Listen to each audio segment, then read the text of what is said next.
എന്താണ് new year ആയിട്ടുള്ള plan ആദ്യം കേൾക്കട്ടെ. ന്യൂ ഇയർ ആയിട്ട് പ്രത്യേകിച്ച് പ്ലാൻ ഒന്നുമില്ല. അതല്ല, ഒരു ന്യൂ ഇയർ റെസൊല്യൂഷൻ ഉണ്ടോ? ഇപ്പം കഴിഞ്ഞ ഒരു 3 വർഷവും കഴിഞ്ഞ ഒരു 2 വർഷവും ഈ വർഷവും തമ്മിൽ എന്തെങ്കിലും വ്യത്യാസം ഉണ്ടാവണമെന്ന് നമുക്കൊരു ആഗ്രഹം ഉണ്ടാവില്ലേ? കഴിഞ്ഞതിന്റെ മുമ്പത്തെ വർഷവും കഴിഞ്ഞ വർഷവും തമ്മിൽ എന്തെങ്കിലും വ്യത്യാസം ഉണ്ടായിരുന്നു? എന്തായിരുന്നു വ്യത്യാസം? ഈ വർഷം കുറച്ചുകൂടെ പഠിക്കാൻ പറ്റുമെന്ന് തോന്നുന്നു. പഠിക്കാൻ പറ്റും അതല്ല, 2024 കുറിച്ചല്ല ചോദിക്കുന്നത്. 2022 2023 തമ്മിൽ എന്തായിരുന്നു വ്യത്യാസം? 2022 ഞാൻ കുറെ കാര്യങ്ങളുണ്ടായിരുന്നു, ഫാമിലിപരമായിട്ടൊക്കെ കുറച്ച് ബിസി ഒക്കെ ആയിരുന്നു, പ്രോബ്ലംസ് ഉണ്ടായിരുന്നു. അതെല്ലാം ഈ വർഷം വന്നപ്പോൾ ഒന്ന് ഒതുങ്ങി. അപ്പം കുറച്ചുകൂടെ ഒന്ന് പഠിത്തത്തിൽ ഫോക്കസ് ചെയ്യാൻ പറ്റി. ഇപ്പൊ കഴിഞ്ഞ തവണ ഒരു അറ്റംപ്റ്റ് കൊടുത്തു. കഴിഞ്ഞ തവണത്തെ അറ്റംപ്റ്റിൽ നിന്നും കിട്ടിയിട്ടുള്ള ഒരു പാഠം എന്താണ്? എത്രത്തോളം എഫേർട്ട് ഇടാൻ പറ്റുമോ അത്രയും നല്ലതായിരിക്കും മനസ്സിലായി. കഴിഞ്ഞ തവണ ഏകദേശം എത്ര മാർക്ക് കിട്ടിയിട്ടുണ്ടായിരിക്കും? സാർ ഒരു 60 സംതിങ്.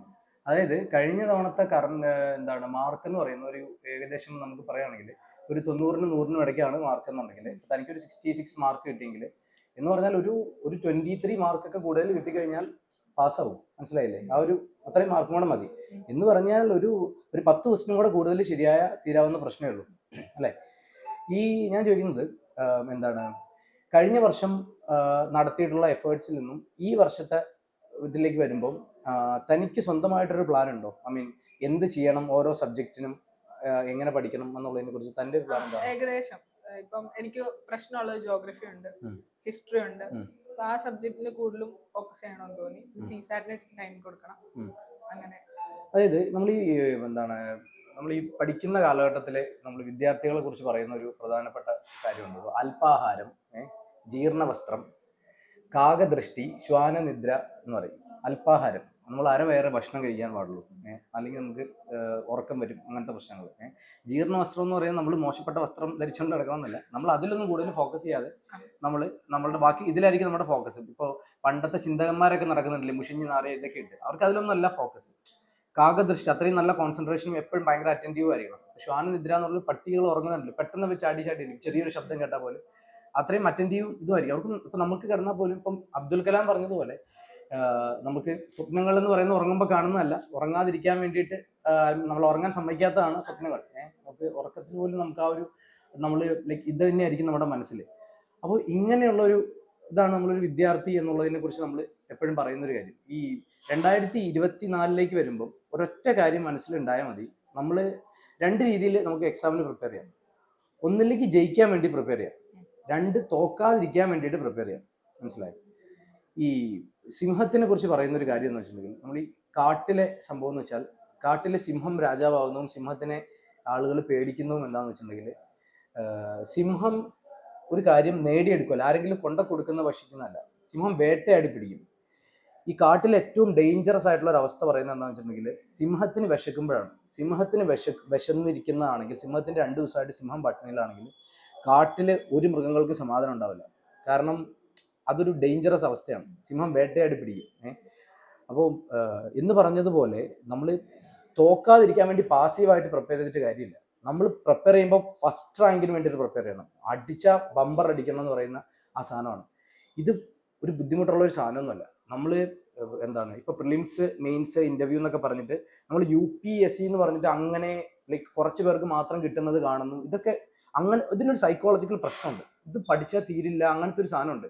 പക്ഷെ ഞാൻ നിങ്ങളോട് നമ്മൾ ഇവിടെ വന്ന കാലം തൊട്ട് പറയുന്ന ഒരു കാര്യം എന്ന് പറഞ്ഞിട്ടുണ്ടെങ്കിൽ, ഇതിനെ നമ്മൾ ഇതൊന്നും ഇല്ല സത്യം പറഞ്ഞാൽ. ഇപ്പം നമ്മൾ ഈ ട്രക്കിങ്ങിന് പോകുന്ന ആൾക്കാർ പാലിക്കുന്ന ഏറ്റവും വലിയൊരു ഒരു ബേസിക് നിയമം എന്താണെന്ന് വെച്ചാൽ, നമ്മൾ കാണുമ്പോൾ അതൊരു വലിയ കൊടുമുടിയായിരിക്കും. ഇപ്പൊ എവറസ്റ്റ് ആണെന്ന് വിചാരിക്കുക, 8 കിലോമീറ്റർ മേളിൽ, അത്രയും ഹൈറ്റ് ആണ്, ഓൾട്ടിറ്റ്യൂഡാണ്. ഇപ്പൊ നമ്മൾ സൗത്ത് ഇന്ത്യയിലാണെങ്കിൽ പോലും ഹയസ്റ്റ് പീക്ക് ഒരു 2000 മീറ്ററിന് മേളിലാണ് എന്ന് വിചാരിക്കുക. നമ്മൾ കയറി പോകുമ്പോൾ ഉള്ള പ്രശ്നം എന്താണെന്ന് വെച്ചിട്ടുണ്ടെങ്കിൽ, അതിങ്ങനെ ഇങ്ങനെ നിൽക്കുന്ന സാധനം കുത്തനെയാണ്. എന്നുവെച്ചാൽ ഇങ്ങനെ ഒരു താഴത്തുനിന്ന് ഒരു ചെറിയൊരു ഏരിയയിൽ ഇങ്ങനെ ഒരു സ്ലോപ്പ് വന്നിട്ട് പിന്നെ കുത്തനെയായിട്ട് നമുക്ക് കാല് കുത്താൻ പോലും സ്ഥലം കിട്ടുന്നില്ല. ഭയങ്കര സ്ലിപ്പറി ആയിരിക്കും. നമുക്ക് ലൈക്ക് അവിടെ ഒരു സ്റ്റെപ്സ് ഒന്നും ഉണ്ടാക്കിയിട്ടില്ലല്ലോ. അപ്പം ഫുൾ ലാൻഡ് സ്ലൈഡ് ഒക്കെ വന്നിട്ട് നമ്മൾ ഒരു സ്റ്റെപ്പ് വെച്ച് കഴിഞ്ഞാൽ തന്നെ നമുക്ക് അടുത്ത ലൈക്ക് നമ്മൾ ചിലപ്പോൾ ഊർന്ന് താഴെ കിടക്കും. അപ്പം അത്രയും ഹൈറ്റ് നമ്മൾ താഴേന്നേ നോക്കിക്കൊണ്ട് ഇങ്ങനെ പോയാൽ നമ്മൾ ഡീമോട്ടിവേറ്റ് ആയിട്ടാണ് പോവുക. പകുതി വരെ പോകാൻ പറ്റത്തുള്ളൂ, തിരിച്ചിറങ്ങി വരും. പക്ഷേ ട്രക്കിങ്ങിന് പോകുന്നവർ, സക്സസ്ഫുൾ ആയിട്ട് ട്രക്ക് ചെയ്യുന്നവർ എടുക്കുന്ന ഏറ്റവും ബേസിക് സ്റ്റെപ്പ് എന്ന് പറഞ്ഞാൽ, തൊട്ടടുത്ത സ്റ്റെപ്പ് മാത്രം നോക്കും. തൊട്ടടുത്ത സ്റ്റെപ്പ് അവർക്ക് ദൂരം കാണണ്ട, അവിടെ എത്തേണ്ടതെന്നുള്ള ഫസ്റ്റ് മനസ്സിൽ ഫിക്സ് ചെയ്താൽ പിന്നെ അങ്ങോട്ടേക്ക് നോക്കത്തില്ല. അപ്പോൾ എന്ന് വെച്ച് കഴിഞ്ഞാൽ ഇവിടെയാണ് എത്തേണ്ടതെന്നുണ്ടെങ്കിൽ ഈ ഒരു സ്റ്റെപ്പ് മാത്രം സേഫ് ആയിട്ട് വെക്കും. ഈ ഒരു സ്റ്റെപ്പിൽ നമ്മൾ സ്ലിപ്പറി ആവുന്നില്ല. ചിലപ്പോൾ ഇവിടെ കാട്ടുചെടികളൊക്കെ ഉണ്ടായിരിക്കും. മലകളിൽ വളരുന്ന കാട്ടുചെടികൾ എന്ന് പറഞ്ഞിട്ടുണ്ടെങ്കിൽ ഭയങ്കര ഹാർഡി ആയിരിക്കും, അതിന്റെ റൂട്ട് ഭയങ്കര സ്ട്രോങ് ആയിരിക്കും. അത് ആ ടെറൈനിൽ പാറകളിലാണ് വേരിറങ്ങിയിട്ടുള്ളത്. അതിനെ പിടിച്ച് വലിച്ചാൽ നമ്മൾ രണ്ട് കൈ കൊണ്ട് ശക്തമായിട്ട് പിടിച്ച് പറക്കാൻ വേണ്ടി വലിച്ചാൽ പോലും അത് വരത്തില്ല. അപ്പൊ ആ ഇത്തരത്തിലുള്ള സാധനങ്ങളിൽ പിടിച്ച് ഓരോ സ്റ്റെപ്പ് സേഫാക്കിയാണ് അങ്ങനെ ഏറ്റവും മേളിലേക്ക് പോവുക. തിരിച്ചിറങ്ങുമ്പോഴും ഇതേ പ്രശ്നമാണ്. തിരിച്ചിറങ്ങുമ്പോഴാണ് ഏറ്റവും വലിയ പ്രശ്നം. തിരിച്ചിറങ്ങുമ്പോൾ എന്ന് വെച്ചിട്ടുണ്ടെങ്കിൽ നമ്മൾ ഒരു കാല് തെറ്റി നമ്മൾ വലിയ കൊക്കയിലേക്കാണ് ഒന്ന് വീഴുക അല്ലെ. അപ്പൊ അതുകൊണ്ട് അതും തൊട്ടടുത്ത സ്റ്റെപ്പ് മാത്രം സേഫ് ആക്കും. ഈ സ്റ്റെപ്പ് നോക്കുമ്പോൾ കാല് തെന്നുന്നില്ല, അങ്ങനെ നമ്മൾ ഇറങ്ങി താഴത്തേക്ക് വരിക. ഈ UPSC സംഭവം അതാണ്. നമ്മൾ പ്രിലിംസിന് പഠിക്കുന്നത് ഏറ്റവും അടിപൊളിയായിട്ട് പഠിച്ചാൽ നമ്മൾ ഇന്റർവ്യൂ വരെ എത്തും. എങ്ങനെയാന്ന് വെച്ചിട്ടുണ്ടെങ്കിൽ നമ്മൾ പ്രിലിംസിന് പഠിക്കുന്ന ഒരു സാധനം മാക്സിമം തവണ റിവൈസ് ചെയ്തിട്ട് നമ്മൾ പ്രിലിംസ് പാസ്സായി കഴിഞ്ഞാൽ ഈ പ്രിലിംസിന് പഠിക്കുന്ന സാധനത്തിന് ഈസും പാസും ഇട്ട് എഴുതി വെക്കുന്നത് തന്നെയാണ് മെയിൻസ്. ഒരു ഇൻട്രൊഡക്ഷനും ഒരു കൺക്ലൂഷനും ഇടയ്ക്ക് നമ്മളോട് ചോദിക്കുന്ന ചോദ്യത്തിനെ അതിൻ്റെ അകത്ത് നമ്മൾ പ്രിലിംസിന് പഠിക്കുന്ന ഫാക്ട് നമ്മൾ ഇത് ചെയ്യാണ് ചെയ്യുന്നത്, ലൈക്ക് ഇൻക്ലൂഡ് ചെയ്യാണ്. ഉദാഹരണം പറഞ്ഞിട്ടുണ്ടെങ്കിൽ നമ്മളിപ്പോൾ എമർജൻസി വരുന്ന സമയത്ത്, ഓക്കെ, നാഷണൽ എമർജൻസി അല്ലെങ്കിൽ പ്രസിഡൻസ് റൂൾ ഡിക്ലെയർ ചെയ്യുന്ന സമയത്ത് സെൻട്രൽ സ്റ്റേറ്റ് റിലേഷന് എന്തൊക്കെ വ്യത്യാസങ്ങളാണ് വരിക. ഓക്കെ, ഇപ്പോൾ നമ്മൾ പറയും പാർലമെന്റിന് സ്റ്റേറ്റ് ലിസ്റ്റിലെ ലെജിസ്ലേഷൻ നടത്താം, അങ്ങനെയൊക്കെ പറഞ്ഞ് പറയാം. നമ്മൾ പ്രിലിംസിന് പഠിക്കുന്ന കാര്യങ്ങൾ ഇതേ കാര്യം തന്നെയാണ് നമ്മൾ മെയിൻസിലേക്ക് എഴുതി വെക്കുന്നത്. പക്ഷേ ഇനി അത് അവിടെ നിൽക്കട്ടെ. ഈ മെയിൻസിന് ഈ എഴുതി വെക്കുന്ന സാധനം നമ്മളോട് ഒരാൾ ഡയറക്റ്റ്ലി ചോദിക്കുകയാണെങ്കിൽ അതാണ് ഇന്റർവ്യൂ. നമ്മൾ മെയിൻസിന് നമ്മൾ അനലിറ്റിക്കലായിട്ടാണ് എഴുതുന്നത്. ഒരു കാര്യത്തിനെ കുറിച്ചിട്ട് നമ്മൾ എങ്ങനെയാണ് അതിനെ നോക്കി കാണുന്നത് എന്നുള്ളതാണ് മെയിൻസിന് നമ്മൾ എഴുതി വെക്കുന്നത്. അതാണ് ഈ അനലിറ്റിക്കൽ ക്വസ്റ്റ്യൻ എന്ന് പറയുന്നത്. ഇതേ സാധനം തന്നെയാണ് നമ്മളോട് ഒരാൾ നേരിട്ട് ചോദിക്കുന്നതാണ് ഇന്റർവ്യൂ. അപ്പൊ എല്ലാത്തിനും ബേസ് കിടക്കുന്നത് പ്രിലിംസിലാണ്. പ്രിലിംസ് നന്നായിട്ട് പഠിക്കാതെ ഒരു ഭാഗ്യം കൊണ്ട് പാസ്സാവുന്ന ഒരാൾക്ക് ഒരിക്കലും മെയിൻസ് പാസ്സാകാൻ പറ്റത്തില്ല. കാരണം പ്രിലിംസിന്റെ എക്സാം കഴിഞ്ഞു കഴിഞ്ഞാൽ പിന്നെ ഹാർഡ്ലി ഒരു 3 മാസം കഷ്ടേ ഉള്ളൂ. ആ സമയത്ത് നമുക്ക് ടെസ്റ്റ് സീരീസ് എഴുതി ആൻസർ ഇമ്പ്രൂവ് ചെയ്യാനുള്ള സമയമുള്ളൂ. അതല്ലാതെ പുതുതായിട്ട് പഠിച്ചുണ്ടാക്കിയിട്ട് ചെയ്യാനുള്ള സമയമില്ല. അപ്പോൾ പ്രിലിംസ് നല്ലതായിട്ട് പഠിച്ചിട്ട് എഴുതുന്ന ഒരാളെ സംബന്ധിച്ച് മെയിൻസ് പാസ്സാവും. മെയിൻസ് പാസ്സാവുന്ന ഒരു സമയത്ത് ഓട്ടോമാറ്റിക്കലി 2 മോക്ക് ഇന്റർവ്യൂ അറ്റൻഡ് ചെയ്ത് നമ്മൾ എങ്ങനെ ഇരിക്കണം, നമ്മൾ എങ്ങനെ അത് പ്രസന്റ് ചെയ്യണം, അല്ലെങ്കിൽ അങ്ങനെയുള്ള ബേസിക് ചില മിസ്റ്റേക്കുകളും നമ്മളെക്കുറിച്ചുള്ള പേഴ്സണൽ ക്വസ്റ്റ്യൻസും പ്രിപ്പയർ ചെയ്താൽ ഇന്റർവ്യൂ സെറ്റാണ്. അപ്പോൾ പ്രിലിംസിന് എങ്ങനെ പഠിക്കുക എന്നുള്ളതാണ്. പ്രിലിംസിന് പഠിക്കുന്ന സമയത്ത് ശരിക്കും പറഞ്ഞാൽ ഇത് പഠിക്കുകയല്ല ചെയ്യുന്നത്, ഇത് വായിക്കലാണ്. നമ്മൾക്ക് പഠിക്കാനുള്ള സ്റ്റഫിനെ ഏറ്റവും കുറഞ്ഞ അളവിലേക്ക് കൊണ്ടുവരിക. എന്നിട്ട് നമ്മൾ 10 NCERT പഠിക്കാനാണെന്ന് വിചാരിക്കുക. പല സബ്ജക്റ്റിലായിട്ട് 10 NCERT പഠിക്കുക. ഈ 10 NCERTയിൽ നിന്നും പലരും പല സ്ട്രാറ്റജിയാണ്. ചിലർ അതിൽ അണ്ടർലൈൻ ചെയ്യും, ചിലർ അതിൽ അണ്ടർലൈൻ ചെയ്തതിനെ പെറുക്കിയെടുത്ത് നോട്ടാക്കി മാറ്റി എഴുതും. ചിലർ 2-3 NCERT തവണ ഈ 2-3 തവണ ഒരു പർട്ടിക്കുലർ NCERT വായിച്ചു കഴിഞ്ഞാൽ ഏതെങ്കിലും ഒരു ഓൺലൈൻ സൈറ്റിൽ ഈ പറയുന്ന ഷോർട്ട് നോട്ട്സ് ആയിട്ട് ഇത് ടാബിൽ കൊടുത്തിട്ടുണ്ടായിരിക്കും. ഓക്കെ, ഇപ്പോൾ ബാറ്റിൽ ഓഫ് പ്ലാസി കഴിഞ്ഞിട്ട് പിന്നെ അടുത്ത ഇവന്റ്, അത് കഴിഞ്ഞ് അടുത്ത ഇവന്റ് അതിങ്ങനെ ഹെഡിങ് ആയിട്ട് കൊടുത്തിട്ടുണ്ട്. അപ്പോൾ അവരെന്തെന്ന് വെച്ചിട്ടുണ്ടെങ്കിൽ പിന്നെ അവർ പാസ്സാവുന്ന വരെയുള്ള സമയത്ത് ഈ നോട്ടേ ഫോക്കസ് ചെയ്യുള്ളൂ, ഈ നോട്ട് മാത്രം വായിക്കുള്ളൂ. ഇതിന്റെ ബേസിക് സ്റ്റോറി NCERTയിൽ നമ്മൾ മനസ്സിലാക്കിയിട്ടുണ്ട്, എങ്ങനെയാണ് ഒരു ഇവന്റ് കഴിഞ്ഞ് അടുത്തുണ്ടായെന്നുള്ള മനസ്സിലാക്കിയിട്ടുണ്ട്. അപ്പോൾ എന്താ സംഭവം എന്ന് വെച്ചിട്ടുണ്ടെങ്കിൽ ഈ കണ്ടിന്യൂസ്ലി ഈ പർട്ടിക്കുലർ സൈറ്റിൽ നിന്ന് ഈ സാധനം നോക്കിക്കൊണ്ടിരുന്നിട്ട് നമുക്ക് അതിൽ ആ ഒരു ഫോട്ടോഗ്രാഫിക് മെമ്മറി നമ്മുടെ മനസ്സിലുണ്ടാവും. ഒരു ചോദ്യം നമ്മൾ കാണുമ്പോൾ ആ ചോദ്യത്തിന് 4 സ്റ്റേറ്റ്മെന്റ് ഉണ്ട്. ഈ പർട്ടിക്കുലർ റിസോഴ്സ് ഒരു 5 പ്രാവശ്യം നമ്മൾ വായിച്ചിട്ടുള്ള ഒരാളാണെന്നുണ്ടെങ്കിൽ ഈ 4 സ്റ്റേറ്റ്മെന്റിൽ 2 സ്റ്റേറ്റ്മെന്റ് നമ്മൾക്ക് അവർ എഴുതിയിരിക്കുന്നത് തെറ്റാണോ ശരിയാണോ എന്ന് പറയാൻ പറ്റും. നമ്മളോട് ഇത് ആരും ചോദിക്കുന്നില്ല, ഒബ്ജക്റ്റീവിൽ എന്താ ആൻസർ എന്നല്ല ചോദിക്കുന്നത്, ഈ താഴെ എഴുതിയിരിക്കുന്നതിൽ ഏതാ ആൻസർ എന്നാണ് ചോദിക്കുന്നത്. അപ്പോൾ ഒരു സ്റ്റേറ്റ്മെന്റ് അവർ തെറ്റായിട്ട് എഴുതുകയാണെന്നുണ്ടെങ്കിൽ ഒരു സാധനം 5 പ്രാവശ്യം വായിച്ച ഒരാൾക്ക് ഉറപ്പായിട്ട് മനസ്സിലാവും. പക്ഷെ 4 സ്റ്റേറ്റ്മെന്റും ഒരു UPSC ആസ്പിറന്റിനും അറിയുന്നുണ്ടാവില്ല. അതിൽ ഏതെങ്കിലും 2 അറിയാൻ പറ്റും. മനസ്സിലായി? ഇപ്പൊ എല്ലാവരും പറയുന്ന ഒരു കാര്യമാണ്, സർ 50% എലിമിനേറ്റ് ചെയ്തു പിന്നെയും തെറ്റിപ്പോയി എന്നുള്ളത്. അതിന്റെ ഒരേ ഒരു കാരണം റിവിഷൻ കുറഞ്ഞു എന്നുള്ളതാണ്. ഈ പർട്ടിക്കുലർ ആ സ്റ്റേറ്റ്മെന്റുമായിട്ട് അത്രയും നമ്മൾ ഫെമിലിയർ ആയിട്ടില്ല. ആ സ്റ്റേറ്റ്മെന്റിൽ അത്രയും ഫെമിലിയർ ആയിട്ടില്ല, അത്രയേ ഉള്ളൂ കാര്യം. ഇപ്പോൾ ഒരു പർട്ടിക്കുലർ ഏരിയ, ഇപ്പൊ ഹിസ്റ്ററി ആണെന്നുണ്ടെങ്കിൽ ഞാൻ പറയാം. ഇപ്പൊ ഹിസ്റ്ററി നമ്മൾ ancient India, medieval India, modern India. Ancient India നമ്മൾ സ്റ്റോൺ ഏജ് നമ്മൾ പഠിക്കും. ഈ സ്റ്റോൺ ഏജ് നമ്മൾ NCERTയിൽ വായിക്കാൻ പോയിട്ടുണ്ടെങ്കിൽ 2-3 NCERTയുടെ കണ്ടന്റ് ആണ് സ്റ്റോൺ ഏജ് എന്ന് പറയുന്നത്. ഓക്കെ, പാലിയോലിത്തിക് ഏജിൽ ഏതൊക്കെ സൈറ്റ് എവിടെയൊക്കെ ഉണ്ട്, അല്ലെങ്കിൽ അതിൽ ഈ പറയുന്ന എന്തൊക്കെ ടൂൾസ് ഉപയോഗിച്ചിട്ടുണ്ടായിരുന്നു, അല്ലെങ്കിൽ അന്നത്തെ ആൾക്കാരുടെ ജീവിത രീതി, ഇതൊന്നും UPSC ചോദിക്കുന്നില്ല പ്രിലിംസിന്. അതാണ് സത്യം. പിന്നെ എന്തിന് പാലിയോലിത്തിക് ഏജിലും നിയോലിത്തിക് ഏജിലും മെസോലിത്തിക് ഏജിലൊക്കെ ഇത്രയും സമയം സ്പെൻഡ് ചെയ്യണം? മനസ്സിലായോ? ഒരു റൗണ്ട് NCERTയിൽ നിങ്ങളത് വായിച്ചിട്ടുണ്ട്, അത് മതി. പിന്നെ ഓരോ സൈറ്റുകളും ഈ പറയുന്ന പോലെ ചിലപ്പോൾ ഒരു 100 സൈറ്റ് പല സൈറ്റിലായിട്ട് നമ്മൾ കൊടുത്തിട്ടുണ്ടായിരിക്കും. ഇതൊന്നും ഓർത്തിരിക്കൽ എളുപ്പമല്ല, പ്രാക്ടിക്കലി അത് പോസിബിൾ അല്ല. പിന്നെ UPSC ഇതൊക്കെ ചോദിച്ചിട്ട് വർഷങ്ങളായി. ഇങ്ങനത്തെ സാധനങ്ങളൊക്കെ ചോദിച്ചിട്ട്. അപ്പോൾ ആ പർട്ടിക്കുലർ സാധനം വായിച്ച് തീർക്കാൻ ഒരു 15 മിനിറ്റ് കൂടുതൽ എടുക്കാൻ പാടില്ല. അത് നിങ്ങളിപ്പോൾ ഒരു ഓൺലൈൻ സൈറ്റ് നോക്കുകയാണെങ്കിൽ അതിൻ്റെ അകത്ത് ഇത്രയും സ്റ്റോറി ഒന്നും ഉണ്ടായിരിക്കത്തില്ല. അതിൽ മേ ബി ഏറ്റവും സിഗ്നിഫിക്കൻ്റ് ആയിട്ടുള്ള പാലിയോലിത്തിക് ഏജ് ഇന്ത്യയിൽ കാണപ്പെടുന്ന 2-3 സ്ഥലങ്ങൾ, ഒരു 3 സ്ഥലം ഓർത്തിരിക്കുക. മെസോലിത്തിക് ഏജിൽ ഒരു 3 സ്ഥലം ഓർത്തിരിക്കുക, നിയോലിത്തിക് ഏജിൽ ഒരു 3 സ്ഥലം ഓർത്തിരിക്കുക, ഇത്രയേ ഉള്ളൂ. അത് കഴിഞ്ഞിട്ട് നമ്മൾ എന്ത് ചെയ്യുന്നു, നമ്മൾ ഇൻഡസ് വാലി സിവിലൈസേഷനിലേക്ക് വരുന്നു. ഇൻഡസ് വാലി സിവിലൈസേഷനിൽ അവിടുത്തെ ഈ പറയുന്ന നമ്മൾ NCERT വായിച്ച സാധനങ്ങളൊക്കെ ഈ പർട്ടിക്കുലർ സൈറ്റിലോ നമ്മൾ കാണുന്ന റിസോഴ്സിലോ ഷോർട്ടായിട്ട് കൊടുത്തില്ല. ഓരോ സൈറ്റിലും എന്താണ് കണ്ടിട്ടുള്ളത്. പിന്നെ നമ്മൾ അവിടുന്ന് ഏർലി വേദിക് ഏജിലേക്ക് വരുന്നു, ലേറ്റർ വേദിക് ഏജിലേക്ക് വരുന്നു, ബുദ്ധിസം ജൈനിസത്തിലേക്ക് വരുന്നു. ഈ ഏർലി നമ്മുടെ പാലിയോലിത്തിക് ഏജ്, സ്റ്റോൺ ഏജ് മുതൽ ഈ ബുദ്ധിസം ജൈനിസം വരെയുള്ള പീരീഡ് ഒരു 10 വട്ടം നിങ്ങൾ വായിച്ചിട്ടുണ്ടെന്ന് വിചാരിക്കുക. ആദ്യത്തെ തവണ വായിക്കുന്നതിന്, ഇത്രയും വായിച്ചെത്തുന്നതിന് നിങ്ങൾക്ക് മേ ബി ഒരു ദിവസം വേണ്ടി വരും. രണ്ടാമത്തെ തവണ വായിക്കുമ്പോൾ ഒരു ദിവസത്തിന് അടുത്ത് വേണ്ടി വരും. മൂന്നാമത്തെ ദിവസം വായിക്കുമ്പോൾ അര ദിവസം. നിങ്ങളൊരു 4-5 തവണ വായിക്കുമ്പോൾ 1 മണിക്കൂറിൽ നിങ്ങൾ ഈ സാധനം വായിച്ചു തരും. കാരണം ആ നോട്ട് ഇത്രയൊക്കെ ഉള്ളൂ. ഓരോ നോട്ടും ഇത്ര ഒരു ഹാഫ് പേജ് പോലത്തെ നോട്ടുകളാണ് നമ്മൾ അതൊന്നില്ലെങ്കിൽ നിങ്ങളുടെ തന്നെ ഷോർട്ട് നോട്ട് ആവാം. ഇപ്പോൾ ഇന്നത്തെ കാലത്ത് ഓൾമോസ്റ്റ് എല്ലാത്തിൻ്റെയും വെബ്സൈറ്റിൽ ഇത് ഷോർട്ടായിട്ട് കൊടുത്തിട്ടുള്ളൂ. നമ്മൾ വേറെ ഷോർട്ട് നോട്ട് ഉണ്ടാക്കി സമയം കളയണ്ട. ഈ ഒരു സാധനം 10 വട്ടം വായിക്കുക. ഇത് കഴിഞ്ഞിട്ട് നമ്മൾ എന്ത് ചെയ്യുന്നു, നമ്മൾ ഈ നമ്മുടെ ബുദ്ധിസം ജൈനിസം കഴിഞ്ഞിട്ട് പിന്നെ മഹാജനപദാസിന്റെ പീരീഡ്. ഓക്കെ, മഹാജനപദാസിന്റെ പീരീഡിൽ നമ്മളിപ്പോൾ ഈ മഗധ സാമ്രാജ്യത്തിൽ ഉണ്ടായിരുന്ന മേജർ കിങ്ഡംസിന്റെ കാലം തൊട്ട് അങ്ങനെ വന്ന് അലക്സാണ്ടർ ഒക്കെ കഴിഞ്ഞ്, അശോകനൊക്കെ കഴിഞ്ഞ്, നമ്മൾ കനിഷ്കനൊക്കെ കഴിഞ്ഞിട്ട് നമ്മൾ ഗുപ്തയുടെ അവിടെ വന്നിട്ട് അവിടെ ഒരു മൈൽ സ്റ്റോൺ ആണ്. ഓക്കെ, ഗുപ്ത എന്ന് പറയുന്ന ഒരു പകുതി ഭാഗത്ത് ഈ ഗുപ്തയുടെ സമയത്ത് ഗുപ്തയിലൊക്കെ ഈ പറയുന്ന ഇത്രയും വന്ന സാമ്രാജ്യങ്ങളുടെ ഇതിൽ മെയിൻലി പഠിക്കേണ്ട സാധനം എന്താണ്, അവരുടെ അഡ്മിനിസ്ട്രേഷനിലുള്ള കുറെ പോസ്റ്റുകളുടെ പേര്. ഇന്ന ഒരു പർട്ടിക്കുലർ അധ്യക്ഷ, സമസ്ത അധ്യക്ഷ എന്ന് പറഞ്ഞാൽ എന്തിന്റെ ഓഫീസറാണ്. പിന്നെ ഈ പർട്ടിക്കുലർ ലൈക്ക് അവിടെ അവരുടെ കോർട്ടിൽ ഉണ്ടായിരുന്ന ആൾക്കാർ എഴുതിയിട്ടുള്ള എന്തെങ്കിലും ബുക്സോ അങ്ങനത്തെ എന്തെങ്കിലും സാധനങ്ങളുണ്ടെങ്കിൽ, ഇപ്പോൾ ഗുപ്ത ഇറയിലാണെങ്കിൽ അങ്ങനത്തെ, ഇപ്പോൾ ചന്ദ്രഗുപ്ത 2ന്റെ കോർട്ടിലുണ്ടായിരുന്ന ആൾക്കാർ അവരുടെ മെയിൻ ആയിട്ടുള്ള ബുക്സ്. അപ്പോൾ ഈ പർട്ടിക്കുലർ സാധനങ്ങൾ നമ്മൾ ഗുപ്ത എത്തിക്കഴിഞ്ഞു കഴിഞ്ഞാൽ പിന്നെ ഗുപ്ത എംപയറിന്റെ ഡിക്ലൈൻ തൊട്ട് ഹർഷവർദ്ധന വരുന്ന വരെ ഒരു പീരീഡ്. ഹർഷവർദ്ധനയും ഈ ചാലൂക്യൻ റൂളർ പുളകേശിനുമായിട്ടുള്ള ഒരു ഫൈറ്റോട് കൂടി ഏൻഷ്യന്റ് ഇന്ത്യ അവിടെ അവസാനിക്കുകയാണ്. അപ്പോൾ ഏറ്റവും സിമ്പിളായിട്ട് പറഞ്ഞിട്ടുണ്ടെങ്കിൽ ഏൻഷ്യന്റ് ഇന്ത്യ ഈ 10 വട്ടം നിങ്ങൾ വായിച്ചു കഴിയുമ്പോൾ നിങ്ങൾ എത്തുന്ന ഒരു കൺക്ലൂഷൻ എന്ന് പറഞ്ഞാൽ, നിങ്ങൾക്ക് ഒരാൾ നിങ്ങളോട് ചോദിക്കുകയാണ് ഏൻഷ്യന്റ് ഇന്ത്യ ഒന്ന് സമ്മറൈസ് ചെയ്യാൻ പറഞ്ഞാൽ നിങ്ങൾ പറയും സ്റ്റോൺ ഏജ് മുതൽ ഇൻഡസ് വാലി സിവിലൈസേഷൻ വരെയുള്ള കാലഘട്ടം. ഇൻഡസ് വാലി സിവിലൈസേഷൻ അവസാനിക്കുന്നത് ആര്യൻ ഇൻവേഷനോട് കൂടിയാണ്. ആര്യൻ ഇൻവേഷൻ ആണ്, ആര്യൻസ് വരുന്നതോടുകൂടിയാണ് വേദിക് ഏജ് സ്റ്റാർട്ട് ചെയ്യുന്നത്. വേദിക് ഏജ് എന്ന് പറഞ്ഞാൽ ഏർലി വേദിക് ഏജ്, അതായത് ഋഗ് വേദിക് ഏജ്, പിന്നെ ലേറ്റർ വേദിക് ഏജ്. ഈ ലേറ്റർ വേദിക് ഏജിന്റെ ആ ഒരു പീരീഡോട് കൂടിയാണ് അയൺ ഏജ് സ്റ്റാർട്ട് ചെയ്യുന്നത്. ലേറ്റർ വേദിക് ഏജ് അവസാനിക്കുന്നത് ഈ ബുദ്ധിസം ജൈനിസം ആ ഒരു സമയത്താണ്. അത് കഴിഞ്ഞു കഴിഞ്ഞാൽ ഈ പറയുന്ന മൗര്യൻ എംപയറും അതിന്റെ ഇമ്പോർട്ടൻറ്റ് കിങ്സും. അത് കഴിഞ്ഞ് കനിഷ്കന്റെ വരുന്ന ആ ഒരു പീരീഡ് വരുന്നു. അപ്പോൾ അതിൻ്റെ ഇടയ്ക്ക് കുറച്ച് ബുദ്ധിസ്റ്റ് കൗൺസിൽ, 3-4 ബുദ്ധിസ്റ്റ് കൗൺസിൽ നടക്കുന്നുണ്ട്. അതിന്റെ പേര് ഓർത്തിരിക്കുക. അത് കഴിഞ്ഞിട്ട് നമ്മൾ നേരെ ഈ പറയുന്ന നോർത്ത് ഇന്ത്യയിലും സൗത്ത് ഇന്ത്യയിലും ആയിട്ട് വന്നിട്ടുള്ള ഇമ്പോർട്ടൻറ്റ് കിങ്സ്. അതിൽ നമ്മൾ ഈ നമ്മുടെ സതവാഹനാസിന്റെ കാര്യവും പറയും. സൗത്ത് ഡെക്കാൻ ഏരിയയിൽ നോർത്ത് ഇന്ത്യയിൽ നമ്മൾ ഗുപ്താസിന്റെ ആ കാര്യവും നമ്മൾ പറയും. അത് കഴിഞ്ഞിട്ട് പിന്നെ ചെറിയ കുറച്ച് കിങ്ഡംസ് വരുന്നു. അത് കഴിഞ്ഞ് നമ്മൾ ഈ ഹർഷവർദ്ധനയിലേക്ക് വരുന്നു. ഹർഷവർദ്ധൻ ആണ് ലാസ്റ്റ് നോർത്ത് ഇന്ത്യയിൽ ഒരു ഏൻഷ്യൻ ഇന്ത്യയിൽ north Indian region completely coordinate ചെയ്ത് ഫുള്ളായിട്ട് അടക്കി ഭരിച്ച ഒരു രാജാവ്.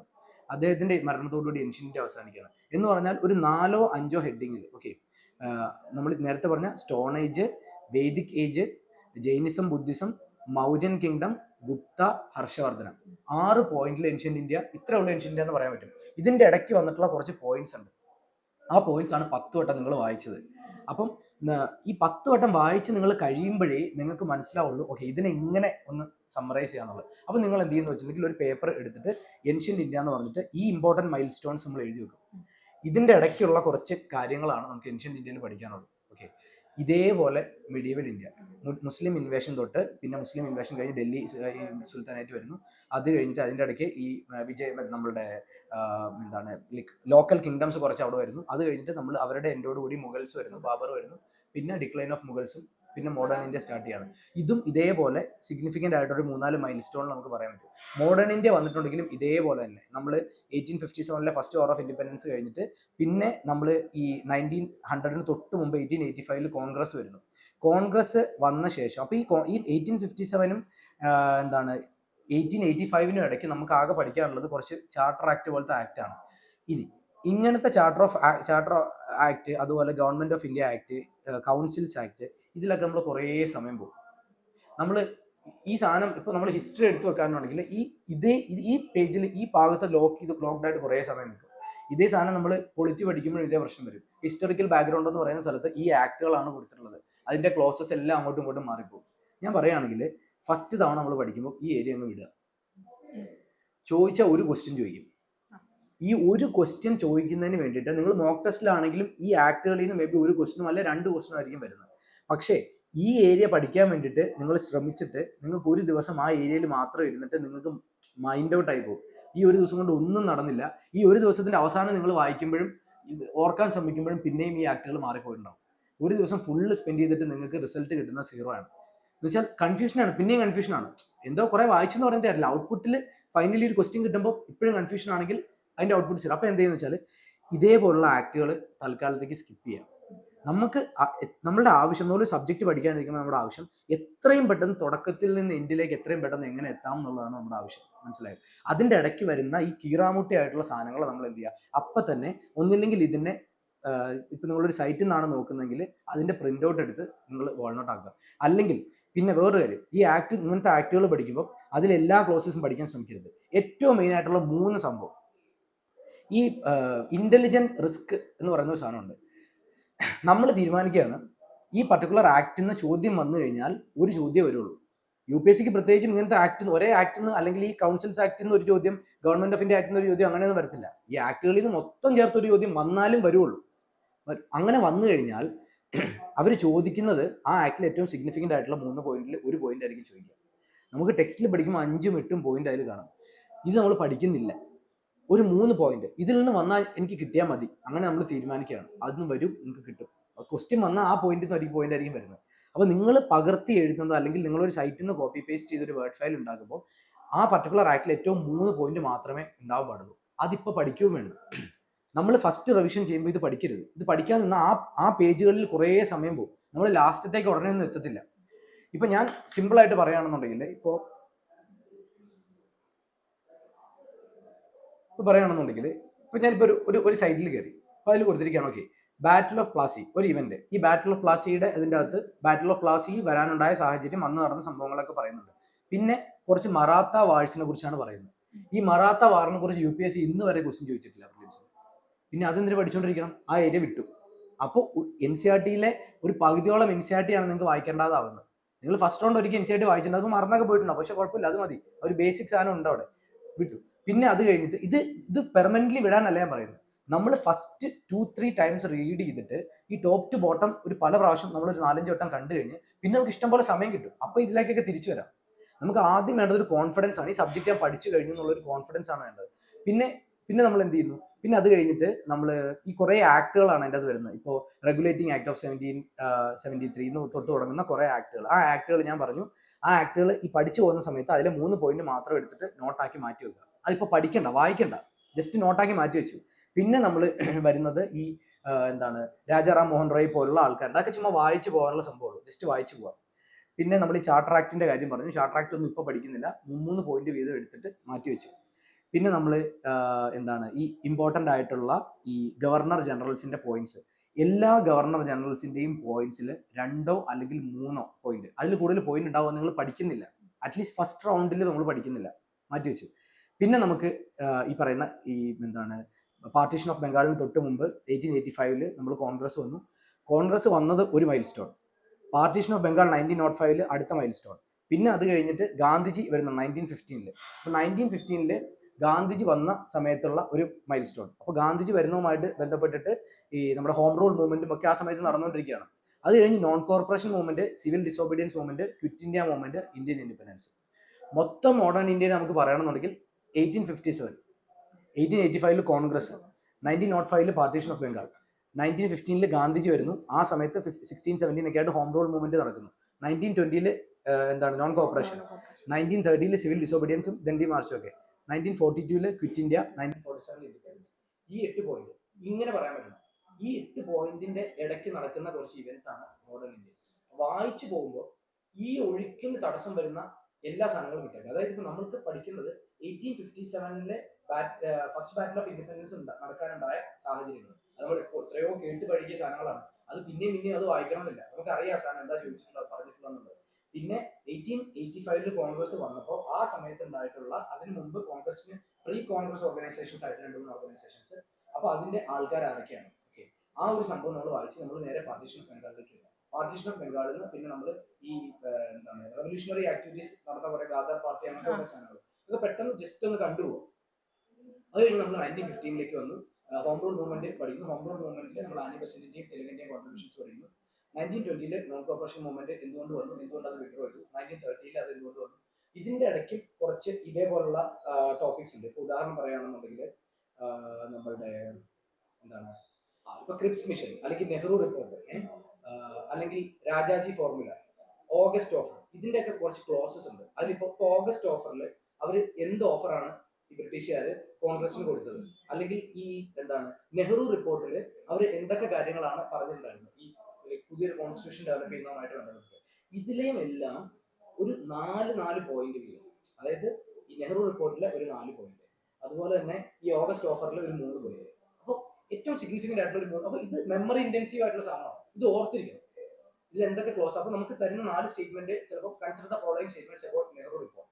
അതില് അവർ 4 സ്റ്റേറ്റ്മെന്റ് പറഞ്ഞിട്ടുണ്ടാവും. നമ്മൾ മൊത്തം 8 സ്റ്റേറ്റ്മെന്റ് 8 സാധനങ്ങൾ പഠിക്കാനാണെന്ന് വിചാരിക്കുക നെഹ്റു റിപ്പോർട്ടിൽ. നമ്മൾ 4 പോയിന്റ് പഠിച്ചിട്ടുള്ളൂ. ഉറപ്പായിട്ടും നമ്മൾ പഠിച്ച 4 സ്റ്റേറ്റ്മെന്റിൽ 2 സ്റ്റേറ്റ്മെന്റ് ഇതിലുണ്ടാവും. നമ്മൾ ഏറ്റവും ഇമ്പോർട്ടന്റ് ആയിട്ടുള്ള 4 പോയിന്റാണ് അതിൽ പഠിക്കുന്നത്. മനസ്സിലായി? അതിൽ ആ 4 പോയിന്റിൽ 2 സ്റ്റേറ്റ്മെന്റ് ഇതിലുണ്ടാവും. എന്തായാലും ഉണ്ടാവും. 4 സ്റ്റേറ്റ്മെന്റ് നമുക്ക് 2 സ്റ്റേറ്റ്മെന്റ് നമുക്ക് അറിയുന്ന സ്റ്റേറ്റ്മെന്റ് ആയിരിക്കും. ആ 2 സ്റ്റേറ്റ്മെന്റ് വെച്ചിട്ട് ആ കോമ്പിനേഷൻ സോൾവ് ചെയ്ത് നമുക്ക് എലിമിനേറ്റ് ചെയ്യാൻ പറ്റും. മനസ്സിലായി? അപ്പോൾ ഈ നിലയിൽ വേണം പഠിക്കാനായിട്ട്. അപ്പൊ ഇങ്ങനെ വരുമ്പോൾ ഗുണം എന്ന് വെച്ചാൽ പെട്ടെന്ന് തീരും. പിന്നെ ഈ നമ്മൾ എഴുതി വെക്കുന്ന ഇപ്പൊ നെഹ്റു റിപ്പോർട്ട് ആയിക്കോട്ടെ, രാജാജി ഫോർമുല ആയിക്കോട്ടെ, ഓഗസ്റ്റ് ഓഫർ ആയിക്കോട്ടെ, സൈമൺ കമ്മീഷന്റെ റിപ്പോർട്ട് ആയിക്കോട്ടെ, 1935 ആക്ടിന്റെ ക്ലോസുകൾ ആയിക്കോട്ടെ, ഇതിന്റെ എല്ലാം പോയിന്റ്സ് ഒരു 3-4 പോയിന്റ് ഉള്ളത് നമ്മൾ എഴുതി വെച്ച് ഇപ്പൊ പഠിക്കുന്നില്ല. ഇപ്പൊ പഠിക്കാൻ നിന്നാൽ ഇത് അവസാനം വരെ ഒറ്റയടിക്ക് എത്തത്തില്ല. നമ്മളുടെ ഉദ്ദേശം ഒരു ദിവസം കൊണ്ടോ 2 ദിവസം കൊണ്ടോ മോഡേൺ ഇന്ത്യ തീർക്കുക എന്നുള്ളതാണ്. അതിന് നമ്മൾ തടസ്സം വരുന്നത് UPSC ആസ്പിറൻസിന്റെ 99% ആൾക്കാരെയും സബ്ജക്റ്റിലെ ഇൻട്രസ്റ്റ് കളയുന്ന സാധ്യതയാണ്. എന്ന് വെച്ചാൽ ഇടയ്ക്ക് മെമ്മറി ഇന്റൻസീവ് ആയിട്ടുള്ള കൺഫ്യൂസ് ചെയ്യുന്ന സാധനങ്ങളുണ്ട്. ഇപ്പൊ 1935 ആക്ടിന്റെ ക്ലോസസ് പറയാൻ പറഞ്ഞാൽ ഫസ്റ്റ് റാങ്ക് കിട്ടിയ ആൾക്ക് പോലും പറയാൻ പറ്റില്ല. അതിന് അവർ ഉപയോഗിക്കുന്ന സ്ട്രാറ്റജി ഇതാണ്. എല്ലാം പഠിക്കുക എന്നുള്ളതല്ല, ഏറ്റവും ഇമ്പോർട്ടന്റ് ആയിട്ടുള്ള കുറച്ച് പോയിന്റ്സ് പഠിച്ചു. ഇതിൽ നിന്ന് കിട്ടിയാൽ ചെയ്യുമെന്ന് വിചാരിക്കും. കാരണം ഈ എല്ലാ ആക്ടുകളെയും ചേർത്ത് ഹിസ്റ്ററിയിൽ പഠിക്കുന്ന തുടക്കം തൊട്ട് മോഡേൺ ഇന്ത്യയുടെ അവസാനം വരെയുള്ള എല്ലാ ആക്ടുകളും ചേർത്ത് ഒരു ആക്ടിനെ ഒരു ക്വസ്റ്റ്യൻ വന്നാലും ക്വസ്റ്റ്യൻ വരുള്ളൂ. മനസ്സിലായോ? ആ ആക്ടുകളെല്ലാം ചേർത്ത് എല്ലാ ആക്ടിന്റെയും 3 സിഗ്നിഫിക്കന്റ് ആയിട്ടുള്ള പോയിന്റ് പഠിച്ചാൽ ആ ക്വസ്റ്റ്യൻ നമുക്ക് കിട്ടും. പക്ഷെ ഫസ്റ്റ് റൗണ്ട് അല്ലെങ്കിൽ ആദ്യത്തെ 5 തവണ നമ്മൾ വായിക്കുന്നതിന്റെ ഇടയ്ക്ക് ഈ സാധനം നമ്മൾ പഠിക്കാൻ ശ്രമിക്കണ്ട. വേണമെങ്കിൽ ഒന്ന് കണ്ടുപോകുന്ന വെച്ചാൽ നമ്മൾ ആ 3 പോയിന്റ് എഴുതുമ്പോൾ നമ്മളൊന്ന് അത് വായിക്കും. ആ സമയത്ത് മാത്രം അത് ഉപയോഗിച്ചാൽ മതി. അത് കഴിഞ്ഞ് നമ്മൾ അത് ഒരു വോൾ നോട്ട് ആക്കി വെക്കുക. ആ സാധനം എപ്പോഴും കണ്ടുകൊണ്ടിരിക്കുക എന്നുള്ളതാണ്. എന്നിട്ട് ആ 3 പോയിന്റിന്റെ ഉള്ളൂ. ഈ 3 പോയിന്റ് നമുക്ക് വേണമെങ്കിൽ വല്ല സ്റ്റോറി ആയിട്ടോ, ഇപ്പൊ ഞാൻ നേരത്തെ ബോട്ടണിയുടെ കാര്യം പറഞ്ഞില്ലേ, അത് സ്റ്റോറി ആയിട്ട് എന്ന് പറഞ്ഞ പോലെ ഒരു സ്റ്റോറി ആയിട്ടോ എന്തെങ്കിലും ന്യൂമോണിക്സ് ഉപയോഗിച്ചിട്ടോ ഈ 3 പോയിന്റിനെ ആ പർട്ടിക്കുലർ ആക്റ്റുമായിട്ട് കോറിലേറ്റ് ചെയ്ത് നമുക്ക് പഠിക്കാൻ പറ്റും. അപ്പൊ നമുക്ക് ഗുണം എന്താണെന്ന് വെച്ചിട്ടുണ്ടെങ്കിൽ നമ്മൾ രാവിലെ പഠിക്കാനിരിക്കുകയാണ്, ഈ മെമ്മറി ഇന്റൻസീവ് ആയിട്ടുള്ള സാധനങ്ങളൊക്കെ തൽക്കാലം നമ്മൾ വിട്ടു, അല്ലെങ്കിൽ അതിലെ 3 പോയിന്റ് വീതം എഴുതി വെച്ച് മാറ്റി വെച്ച് പഠിക്കുന്നില്ല. അടുത്തടുത്ത ടോപ്പിക്കുകളിലേക്ക് നമുക്ക് പെട്ടെന്ന് പോകാൻ പറ്റും. എന്ന് പറഞ്ഞാൽ വൈകുന്നേരം ആകുമ്പോഴത്തേക്കും ഹിസ്റ്ററി തീർന്നു. ഇത് തരുന്ന സൈക്കോളജിക്കൽ അഡ്വാൻറ്റേജ് എത്രയാണെന്ന് അറിയാം. ഏൻഷ്യന്റ് ഇന്ത്യ ഈ നിലയിൽ ഞാൻ പറഞ്ഞ പോലെ 4 മൈൽ സ്റ്റോൺ 5 മൈൽ സ്റ്റോൺ കൊണ്ട് ഏൻഷ്യന്റ് ഇന്ത്യ തീർക്കുന്നു. അതിലും മെമ്മറി ഇന്റൻസീവ് ആയിട്ടുള്ള സാധനങ്ങൾ നമ്മൾ ഒരു തവണ കണ്ടാണ് പോകുന്നത്. ഇപ്പൊ നമ്മളൊരു ഓൺലൈൻ സൈറ്റിലോ അല്ലെങ്കിൽ നിങ്ങളുടെ സ്വന്തം ഷോർട്ട് നോട്ട് ഉണ്ടെങ്കിൽ പോലും അതിൽ ഈ സാധനങ്ങൾ എഴുതി വെച്ചിട്ടുണ്ട്. ഇനി അപ്പൊ ഒരു ദിവസം കൊണ്ട് ഏൻഷ്യന്റ് ഇന്ത്യയും, ഒരു ദിവസം കൊണ്ട് മെഡീവൽ ഇന്ത്യയും, ഒരു ദിവസം കൊണ്ട് മോഡേൺ ഇന്ത്യ തീർന്നു, 3 ദിവസം കൊണ്ട് ഹിസ്റ്ററി തീർന്നു. അത് അതിന്റെ സ്ട്രാറ്റജി പറഞ്ഞാൽ മനസ്സിലായില്ലേ? മെമ്മറി ഇന്റൻസീവ് ആയിട്ടുള്ള സാധനങ്ങൾ വാൾനോട്ട് ആക്കി മാറ്റി വെച്ചു. അതും എല്ലാം ഇല്ല, ഏറ്റവും ഇമ്പോർട്ടന്റ് ആയിട്ടുള്ള 3 പോയിന്റ്. നമ്മുടെ പ്രശ്നം എന്താ വെച്ചിട്ടുണ്ടെങ്കിൽ നമുക്ക് ഒരു സാധനം കാണുമ്പോൾ ഇത് മുഴുവനും പഠിച്ചു തീർക്കാതെ പോകാൻ ഒരു വിഷമമാണ് നമുക്ക്. ഇത് ബാക്കി 2 പോയിന്റ് ഞാൻ പഠിച്ചിട്ടില്ലല്ലോ എന്നുള്ളത് വേണ്ട, അങ്ങനെ അത് വിടണം. അതാണ് സ്ട്രാറ്റജി. ഇത് ഞാൻ ഈ ടെസ്റ്റിന്റെ കാര്യത്തിലേക്ക് വരുമ്പോൾ ഞാൻ അത് എങ്ങനെയാണെന്നുള്ള പറഞ്ഞുതരാം.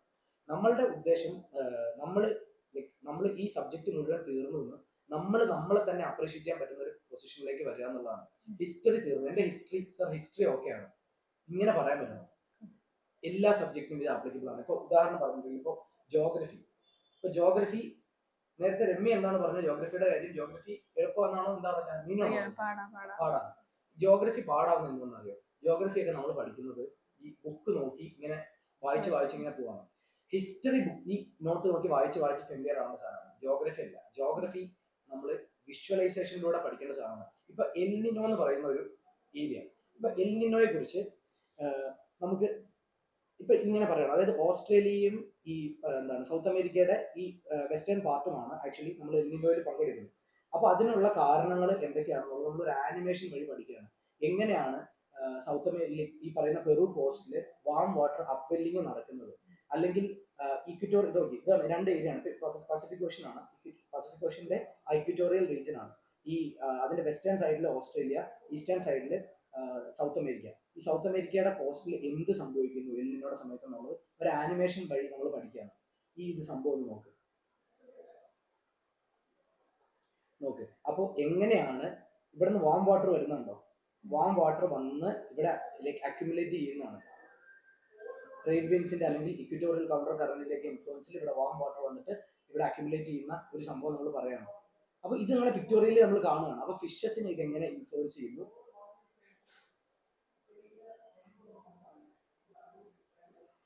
അവിടുത്തെ ആൾക്കാരുടെ, അവിടുത്തെ കമ്മ്യൂണിറ്റീനെ എങ്ങനെ ക്രോപ്പ് ലോസ് ഉണ്ടാവുന്നു, അല്ലെങ്കിൽ അവിടെ എന്താണ് ഫിഷിംഗ് കമ്മ്യൂണിറ്റി എങ്ങനെ അഫക്റ്റഡ് ആവുന്നു, ഈ ഇത്തരം കാര്യങ്ങളൊക്കെ ഒരു ആനിമേഷൻ വഴി നമ്മൾ പഠിക്കുകയാണ്. അവിടെ ടെമ്പറേച്ചർ ചേഞ്ച് ഉണ്ടാകുമ്പോൾ എവിടെ മഴ പെയ്യും, എവിടെ മഴ പെയ്യുന്നില്ല, ഇതുണ്ടോ? വാം എയർ റൈസ് ചെയ്യുമ്പോൾ അവിടെ ക്ലൗഡ് ഫോർമേഷൻ ഉണ്ടാവും. അപ്പൊ ആ ഏരിയ, അപ്പൊ ഇങ്ങനെ പഠിച്ചാൽ ഒരു 4 മിനിറ്റിന്റെ ആനിമേഷൻ കൊണ്ട് എല്ലിനോ തീർന്നു. എല്ലിനോ, ഇന്ത്യൻ ഓഷ്യൻ ഡൈപോള്, എന്താണ് ലാനിന, ഈ ഇതുപോലെയുള്ള ക്ലൈമാറ്റിക് ഫിനോമിനൻസ് ഇങ്ങനത്തെ ജോഗ്രഫിയിലെ എല്ലാ സാധനങ്ങളും, ഈ ക്ലൈമറ്റോളജിയുമായിട്ട് ബന്ധപ്പെട്ട എല്ലാ സാധനങ്ങളും ആനിമേഷൻ വഴി പഠിക്കുക. NCERT-യിൽ ഒരു 5 പേജിൽ പറഞ്ഞിട്ടുള്ള സാധനങ്ങൾ ഒരു 4 മിനിറ്റ് വീഡിയോയിൽ നിങ്ങൾക്ക് മനസ്സിലാവും. അങ്ങനെ വരുമ്പോൾ ഈ പറയുന്ന എല്ലാ സാധനങ്ങൾക്കും ഉള്ള വീഡിയോസ് യൂട്യൂബിൽ അവൈലബിൾ ആണ്. ഒരു സൈറ്റിൽ അല്ലെങ്കിൽ വേറെ സൈറ്റിൽ അവൈലബിൾ ആണ്. നമ്മൾ എന്ത് ചെയ്യുന്ന വെച്ചാൽ ഇത് ഡൗൺലോഡ് ചെയ്യണം. ഓരോ സമയത്തും ഓരോ വീഡിയോ ആണ്. ഇപ്പോൾ എൽനിനോ ആണെങ്കിൽ നമ്മൾ ഈ ഒരു ലാപ്ടോപ്പിൽ ഒരു ഫോൾഡർ ഉണ്ടാക്കിയിട്ട് ഈ ക്ലൈമറ്റോളജിയുടെ എല്ലാ വീഡിയോസും നമ്മൾ യൂട്യൂബിൽ നിന്ന് നമുക്ക് ഏറ്റവും ഇഷ്ടപ്പെടുന്ന വീഡിയോ, ചില വീഡിയോസിൽ ഭയങ്കര റബ്ബിഷ് ആയിട്ടായിരിക്കും, കൃത്യം എക്സ്പ്ലനേഷൻ ആയിരിക്കത്തില്ല, അത് നിങ്ങൾക്ക് നിങ്ങളുടെ മെന്റേഴ്സിനോട് ചോദിക്കാം. അവരുടെ കയ്യിലൊക്കെ എന്തായാലും കാണും. അപ്പൊ ഏത് സൈറ്റിലാണ് ഉള്ളതെന്ന് ചോദിച്ചാൽ അവർ പറഞ്ഞു തരും. ആ വീഡിയോസ് ഇതും ഒരു സ്ട്രാറ്റജിയാണ്. അതായത് സ്വന്തമായിട്ട് തപ്പി കണ്ടുപിടിച്ച സമയം കളയണ്ട. ഇപ്പൊ നിങ്ങളുടെ ഒരു മെന്റർ, ഇപ്പൊ ജോഗ്രഫി പഠിപ്പിക്കുന്ന, ഇപ്പൊ ഉദാഹരണം നമ്മുടെ രാജ് സാർ എന്ന് പറഞ്ഞാൽ വർഷങ്ങളായിട്ട് ജോഗ്രഫി പഠിപ്പിക്കുന്ന ആളാണ്. ഇതിന്റെ എല്ലാ ആനിമേഷൻസും ഇതിന്റെ എല്ലാ സംഭവങ്ങളും ഏത് സൈറ്റിലാണ്, ഏത് നല്ലതാണ്, ഏതാണ് എളുപ്പം ക്യാച്ച് ചെയ്യാൻ പറ്റുന്നത് രാജ് സാറിനോട് ചോദിച്ചാൽ രാജ് സാർ പറഞ്ഞു. ആ സംഭവങ്ങൾ നമ്മുടെ ലാപ്ടോപ്പിൽ ഡൗൺലോഡ് ചെയ്തില്ല. രാജ് സാറിന്റെ ക്ലാസ് ഓൾറെഡി നമ്മൾ കേട്ടതാണ്. നമുക്ക് ബേസിക്സ് അതിലുണ്ട്. ഇനി റിവിഷൻ ചെയ്യുന്ന സമയത്ത് ഈ സംഭവം പിന്നെയും മെറ്റീരിയലിലും NCERT-യിലും പോയി വായിച്ച് സമയം കളയാതിരിക്കാൻ ആ ബേസിക്സിനെ റിവിഷൻ ചെയ്യാൻ നമ്മൾ ആനിമേഷൻ ഉപയോഗിക്കും. മനസ്സിലായി? അങ്ങനെ ജോഗ്രഫിയുടെ എല്ലാ സംഭവങ്ങളും, പിന്നെ അത് ഈ പറയുന്ന ക്ലൈമറ്റോളജിയുമായിട്ട് ബന്ധപ്പെട്ട, അല്ലാതെ റിസോഴ്സ് ജോഗ്രഫിയിലോടൊക്കെ വരുമ്പോൾ നമ്മൾ കഴിഞ്ഞ വർഷത്തെ റിവിഷൻ ക്ലാസ്സസ് ഉണ്ട്. മാപ്പുകൾ വെച്ചിട്ട് ഓരോ സാധനങ്ങൾ, ഇപ്പൊ ഇന്ത്യയുടെ ഏത് ഭാഗത്താണ് പോള് കാണുന്നത്, ഇന്ത്യയുടെ ഏത് ഭാഗത്താണ് വേൾഡ് ഉള്ളത്, എവിടെയാണ് ഈ മിനറലുള്ളത്, ആ മിനറലുള്ളത്, ഇതെല്ലാം മാപ്പ് വഴി വരും. ഞാൻ പറഞ്ഞില്ലേ എപ്പോഴും വാൾനോട്ട്, ഈ മാപ്പ് കുറെ സമയം നോക്കിയിരുന്നാൽ ആ ഫോട്ടോഗ്രാഫിക് മെമ്മറിയിൽ നമുക്ക് മനസ്സിലാവും, ഓക്കെ ഇന്ന സ്ഥലത്താണ് പോൾ ഉള്ളത്, ഇന്ന സ്ഥലത്താണ് അയണോർ ഉള്ളത്. അപ്പൊ നമുക്ക് മനസ്സിലാവും അയണോറും പോളും അടുത്തടുത്താണുള്ളത്. അയണോർ ഇൻഡസ്ട്രി അല്ലെങ്കിൽ അയണോറിനെ കൺവേർട്ട് ചെയ്ത് സ്റ്റീലാക്കി മാറ്റുന്ന ഇൻഡസ്ട്രിക്ക് കോൾ ആവശ്യമുണ്ട്. അത് രണ്ടും അടുത്തടുത്തുള്ളത് കൊണ്ട് അവിടെ ആ ഇൻഡസ്ട്രി ആ ഏരിയയിൽ പ്രോസ്പെറസ് ആണ്. അപ്പം ഇത് മാപ്പ് വഴി നമുക്ക് പഠിക്കാൻ പറ്റും. അപ്പൊ ഇങ്ങനെ ഓരോ സബ്ജക്റ്റിനും ഓരോ സ്ട്രാറ്റജി ഉണ്ട്. നമ്മളുടെ ഇപ്പൊ ഞാൻ പറഞ്ഞില്ല, ഇപ്പൊ നമ്മളൊരു മെന്റർഷിപ്പ് സീരീസ് ഇങ്ങനെ തുടങ്ങുകയാണ്. ഈ മെന്റർഷിപ്പ് സീരീസിൽ ഓരോ സബ്ജക്ട് ഫാക്കൽറ്റിയും ഇരിക്കും. ആ സബ്ജക്ട് ഫാക്കൽറ്റി അവരുടെ സബ്ജക്റ്റ് എത്ര ഈസി ആയിട്ട് പഠിപ്പിക്കാം എന്നുള്ളതാണ് പറഞ്ഞത്. പഠിപ്പിക്കുക എന്നുള്ളതല്ല, പഠിക്കുക എന്നുള്ളതാണ് പറഞ്ഞത്. അപ്പം അങ്ങനെ വരുമ്പോൾ ഈ എന്താണ് നമ്മളുടെ പഠിത്തം, അതായത് 10 ദിവസം കൊണ്ട് പഠിക്കേണ്ടത് 2 ദിവസം കൊണ്ട് പഠിച്ചെടുക്കാൻ പറ്റും. എപ്പോഴും നമുക്ക് നമ്മളെ അപ്രീഷിയേറ്റ് ചെയ്യാൻ പറ്റുന്ന സംഭവം എന്ന് വെച്ചാൽ ഇങ്ങനത്തെ സ്ട്രാറ്റജീസ് നമ്മുടെ മെന്റേഴ്സിന്റെ പിടിക്കുക എന്നുള്ളതാണ്. അല്ലെങ്കിൽ നിങ്ങളൊരു പുസ്തകം എടുത്ത് വെച്ചിട്ട് ഇങ്ങനെ ഇരിക്കും. നമ്മൾ കുറേ സമയം, ഒരു 4 മണിക്കൂർ നമ്മുടെ പുസ്തകത്തിന്റെ മുമ്പിൽ ഇരുന്നിട്ട് നമ്മളൊന്നും പഠിച്ചില്ല അല്ലെങ്കിൽ ഒന്നും പ്രൊഡക്റ്റീവായിട്ട് നടന്നില്ല എന്നുള്ള സാധനമാണ് നമ്മളുടെ പഠിത്തത്തിലുള്ള താല്പര്യം പോകുന്നത്. താൻ ഒരു 3 ദിവസം കൊണ്ട് ഒരു ദിവസം ഏൻഷ്യന്റ് ഇന്ത്യയും, ഒരു ദിവസം മീഡിയവൽ ഇന്ത്യയും, ഒരു ദിവസം മോഡേൺ ഇന്ത്യ, ഇപ്പൊ ഞാൻ പറഞ്ഞ പോലെ നടക്കില്ലേ? അതായത് പറഞ്ഞ പോലെ 3 പോയിന്റ് വിധമാണ് ഈ ആക്ടുകളിലെ പഠിക്കുന്നുള്ളതെങ്കിൽ, അപ്പോൾ ആ ആക്ട് അതിപ്പോ കാണാതെ പഠിക്കുന്നില്ല, അത് തൽക്കാലം ബോൾനോട്ട് ആക്കി മാറ്റി വെച്ചിട്ട് ബാക്കി ടോപ്പിക്സ് പിന്നെ ഈസിയാണ്. ബാക്കി എല്ലാം കഥകളാണ്, അല്ലെ? ഹിസ്റ്ററി കഥകളാണ്. അത് കഴിഞ്ഞാൽ 3 ദിവസം കൊണ്ട് ആ ഹിസ്റ്ററി വരുന്നു. ആനിമേഷൻസ് വഴിയും മാപ്പ് വഴിയും പഠിക്കാൻ തീരുമാനിച്ചാൽ 2-3 ദിവസം കൊണ്ട് ജോഗ്രഫി വരുന്നു.